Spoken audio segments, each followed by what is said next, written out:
Napanaginipan mo na ba ang isang creepy doll? Yung manika na nakatitig lang sa'yo. Parang gumagalaw kahit walang humahawak. Kaya naman ay sumusunod sa'yo saan ka man pumunta. Nakakatakot at nakakakilabot ang ganitong panaginip. Pero ano nga ba talaga ang kahulugan nito? Unang kahulugan, mga nakatagong takot. Sa totoo lang, ang creepy doll sa panaginip ay madalas simbolo ng mga takot, alalahanin o emosyon na matagal mo nang itinatago. Maaaring may bagay kang iniiwasang harapin, kaya lumalabas ito sa iyong panaginip sa kakaibang anyo. Ikalawa, pakiramdam na wala kang kontrol. Ang manika ay bagay na karaniwang kontrolado ng iba.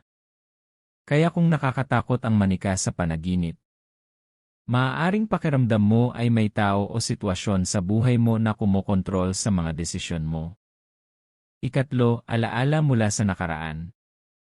Minsan, ang manika ay konektado sa pagkabata.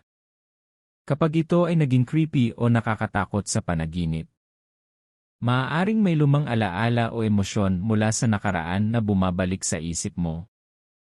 Ikaapat, hindi totoong nakikita ang isang sitwasyon. Ang manika ay mukhang tao pero hindi tunay na tao. Dahil dito, maaari rin itong simbolo ng isang tao o sitwasyon na hindi nagpapakita ng tunay nitong anyo. Ikalima, depende sa nangyari sa panaginip. Importante ang detalye. Kung nakatitig lang ang manika sa'yo, may bagay kang kailangang pagtuunan ng pansin. Kung hinahabol ka ng manika, may problemang iniiwasan mong harapin. Kung nabasag o nawala ang manika, malalampasan mo ang isang takot o alalahanin.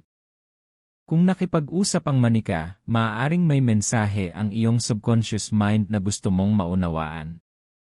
Sa totoo lang, ang panaginip tungkol sa creepy doll ay hindi agad nangangahulugang may supernatural na nangyayari. Kadalasan, simbolo ito ng mga takot, stress, at emosyon na matagal nang nasa isip mo. Kaya kung napanaginipan mo ang isang creepy doll, tanungin mo sarili mo, may bagay ba akong kinatatakutan o iniiwasang harapin sa buhay ko ngayon? Kung nagustuhan mo ang video na ito, like, share, at subscribe sa Dream Signs para sa mas marami pang kahulugan ng panaginip. At ikaw, ano ang ginawa ng creepy doll sa panaginip mo? Nakatitig lang ba ito o hinabol ka nito?